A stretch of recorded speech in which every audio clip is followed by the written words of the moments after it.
It's another film study by the number. This is when Dan and Ken break down some numbers from this past week and some numbers maybe to look forward to. Dan, Ken, how you guys doing? Life's good, Josh. How about you? Yeah, I'm doing all real good. good. All right, guys. I thought I'd impress you with a number this week, so I decided to watch the game really slow and count the amount of rain on the field. But number got way too big this past week. So let's get into some football numbers. Sounds good. All right. Rough week. So jumping in to the numbers. The first number, 30.3%. That's the percentage of the 2020 salary cap for the Ravens that was not able to be on the field for a majority of the game last week due to injury. So we obviously all know the big names and the impact that they have, but another way to look at it is to just think about how much of the salary cap was invested in players that weren't able to play. So over 30%. It's about a little over $58 million with Brandon Williams, Campbell, Jimmy Smith, L.J. Fort, Stanley, Boyle, Tavon Young, Chris Moore, Averett, Phillips, Marshall, and more. It was just a huge list of really big names, as everyone knows watching the game. That is enormous. I don't think I have anything to add to it. It's bad. But maybe I have something to add in terms of numbers. 46 out of 51 and 34. The 46 is the number of snaps played by Justin Ellis of 51 snaps after Brandon Williams got hurt. That's an absurd amount of work for a backup nose tackle who's really never played that kind of a snap percentage in his career previously. And despite the fact that the Ravens activated 5 defensive linemen, which is a real good thing for this game because they've activated only 4. They'd have been down to 3. And the Patriots, with their 21 personnel, forced a season-high 34 snaps of base defense. So the previous high was 20, by the way, against Cleveland. So this is a big jump, and it's approximately 1/3 of their total base snaps for the entire season. They weren't up to stopping the run, obviously, with the heavy workload. And the only addition that they really have available to themselves before Sunday is a practice squad elevation from Aaron Crawford, who's a defensive tackle on the practice squad. But that's the only other guy they have even there to promote. They can't sign anybody this late, so I assume he'll be active. I don't know it for sure, but that's the way I'd go with 5 defensive linemen for the Titans. Yeah, what terrible timing. It's never a good time to have Campbell and Williams out, but facing the Patriots and then the Titans, what terrible timing to miss those big guys. All right, and it was very clear going into my next numbers. 54.55%, 5.5, and 2.14.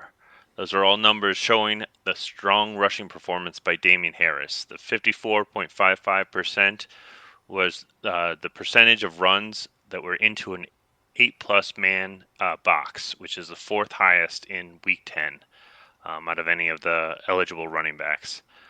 Yet, despite facing over half of his runs into a 8-man box, he was still able to average 5.5 yards per attempt, which was the 6th highest by running backs in Week 10. And out of that 5.5 yards, it included 2.14 rush yards over expected, which was the 3rd highest in Week 10, just behind Ronald Jones and Nick Chubb. Unfortunately, we've got another tough matchup coming up this week, but luckily his numbers aren't quite as impressive as Damian Harris. Those were some pretty impressive numbers last week. Those are staggering numbers that would happen against the Ravens. Even at kind of a depleted Ravens team, you expect them to be able to adapt on the fly with various things. We saw a run blitz from Marcus Peters at the end of the game. We saw some other people get in the backfield. They're going to have to continue to gamble against Tennessee to make things work. All right, my next number, 25 and 4. So 25 is the number of first downs by the Patriots in this game. 4, that's the number of times the Ravens are able to get the Patriots to 3rd and 6+ on Sunday nights. Not a good relationship, folks. You need to get people to 3rd and 6 a lot more often and keep down that first number, obviously. It's a kind of a self-fulfilling prophecy if you can do that, because most of the time you stop them on 3rd and 6+. In fact, the Ravens stopped them all 4 times on 3rd and 6+ in this game. The Patriots, however, converted 6 of 7 times when they had 3rd and 5 or less on those downs. And that's a series conversion rate, because one time they did have to go to fourth down and convert that, but still very impressive that they were, with 3rd and 5 or less, able to convert basically every time, all but one time. Against Derrick Henry, the Ravens are obviously going to have to take a lot more chances, but I don't see anything that will help them other than getting into more 3rd and long situations where they effectively take Henry out of the game and take away the play action pass in a way. They've got to find a way to gamble on early downs, maybe even more than they would normally, to get them into those profitable down and distance situations, favorable down and distance situations. Yeah, they were. The Patriots' offense was kind of reminiscent of the Ravens' offense from last year. Yeah, exactly. Getting real manageable 3rd downs and just continually getting new first downs. It's pretty rough to watch. But I got one positive from the game on the Ravens' offense: 64, 7, and 4.5. 64 yards receiving by Willie Snead, 7 yards after catch per reception, which was 5th during the week. And 7 yards after catch per reception. There were 5 receptions, so counted for 35 yards. And then 2.5 yards after catch above expectation per reception, and that was the 4th highest for Week 10. So he really came to play and was a big outlet for Lamar with 5 receptions. Made some good good runs after the catch, and did so kind of above expectation. So looking for more from him, especially with some of the injuries. So. Yeah, now Willie had 984 yards in his second year with New Orleans and averaged 9.7 yards per target, but he's at a career high right now of 10.8 yards per target. If that were to hold up, and I don't expect it to, but if it were to hold up, it would be the 2nd highest total in Ravens history and a record for a Ravens wide receiver. So he's having a great year. It shouldn't go unnoticed. It's not a whole lot of targets. We wish it were more, but hopefully he'll contribute the offense down the stretch, because the Ravens, I think, are going to have to rely more on their passing game to win down the stretch without Nick Boyle.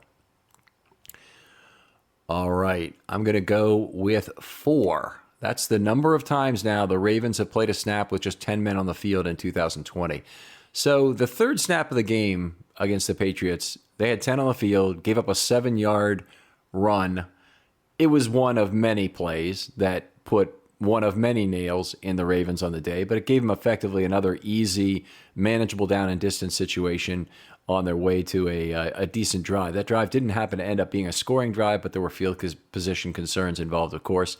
And they've now had 2 offensive and 2 defensive 10 men on the fields this year. It really should never happen on offense, in my opinion, because the formation rules make it very obvious, or they should make it very obvious to quality control coaches who are in the stands, or in the box, I should say.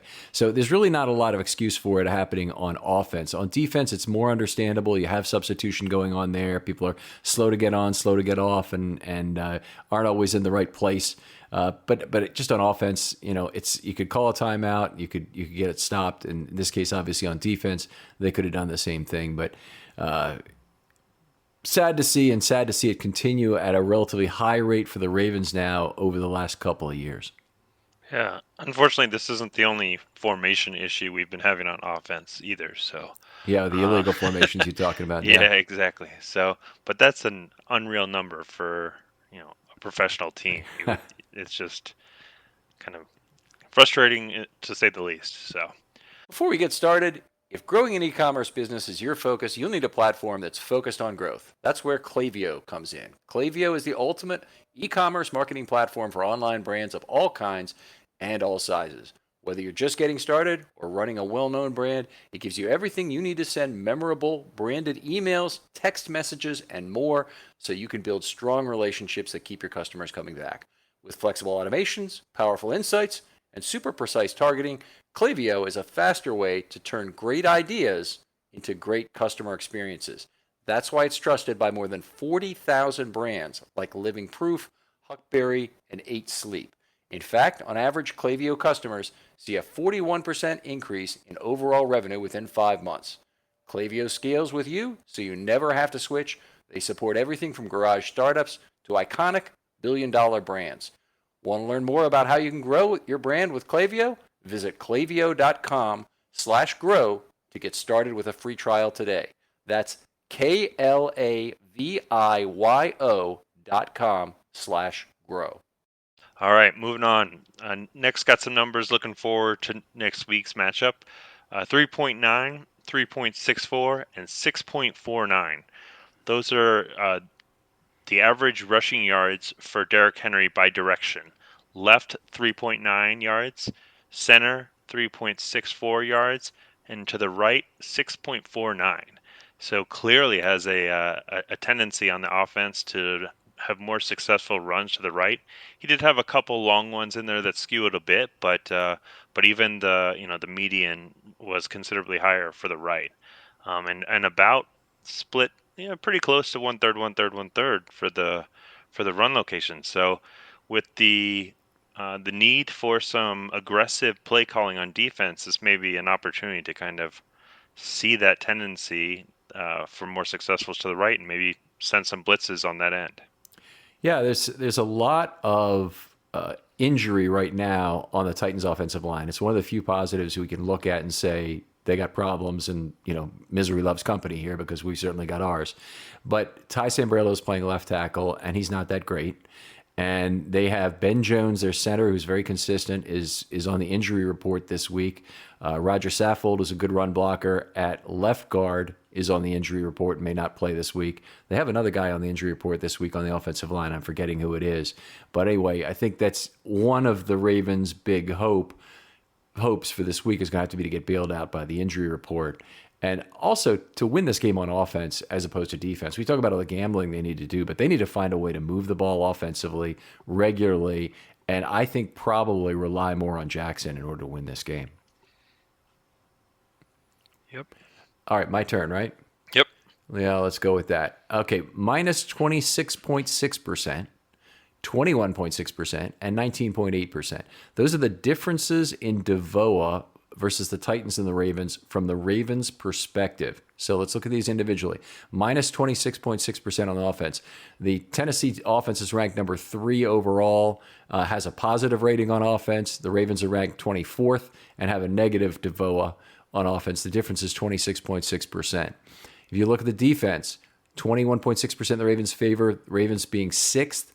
Tennessee 24th among all NFL teams. Tennessee's had a lot of problems with third down conversions this year, allowing that.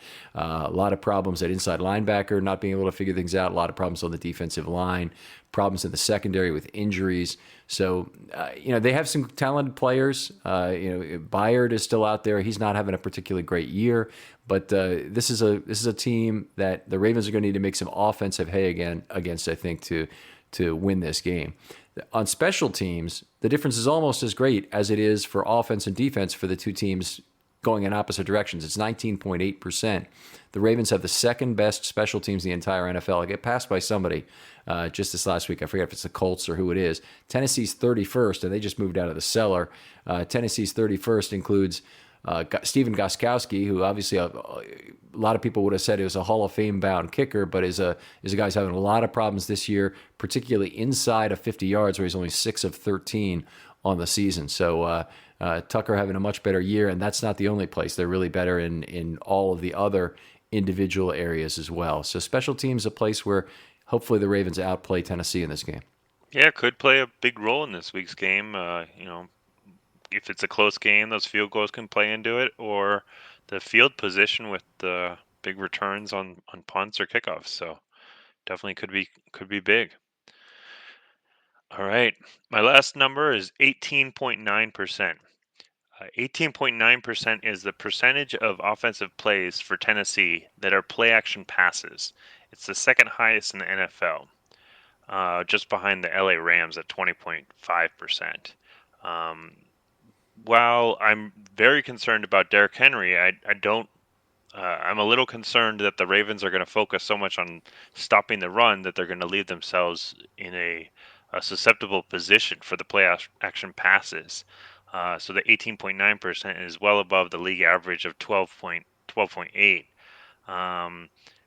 It's 30 like 37.6% of their passes are play action passes. So you get those defenders diving in to stop the run, you leave yourself in trouble. And the play action passes have been pretty deep, almost averaging 9 yards per attempt. So Is that 9 air yards or nine yards of 9 yards total per Okay. attempt. Yep. Yeah, we've seen certainly the Steelers and Kansas City both take the Ravens apart with that short crossing passing game really targeted at those two inside linebackers. And this is a game I know Fort is back, so he may get a bigger role in this game. He may play a lot, he may just play a little, but Queen is going to be out there. He's going to be playing no doubt a lot, and they're going to have to try and figure out how to balance their run stopping needs and deal with Queen being on the field, but he's obviously been part of the weakness in terms of that play action passing game. All right, last number for me is 25.1 and 2.26. 25.1 points per game per team in the NFL this year. That is the highest in league history. It is not close. 23.4 in 2013 is the next highest. That's 1.7 points lower. So, just absurdly higher points per game than we've ever seen. It comes out in more bold relief when you look at the points per offensive drive, which are up to 2.26. So there's many fewer drives per game now because turnovers have become more rare. Drives are also taking longer. But the highest previously in terms of points per drive in league history was only 2.00 in 2018. So we have to really recalibrate what's acceptable offensive output. And what we've seen from Lamar Jackson, the Ravens offense, it hasn't seemed terrible, and they've still been setting some records in terms of scoring every half and scoring 20 points for a record 31 straight games. But in truth, they're not keeping up with the Joneses in terms of offense in the league. Yep, definitely need to step it up a little bit, and kind of shows how strong the defense has been on the other side. So offense needs to get going, and defense hold on for a couple weeks. There you go, Dan. Always a pleasure to do these shows with you, and we'll talk to you next time on Film Study.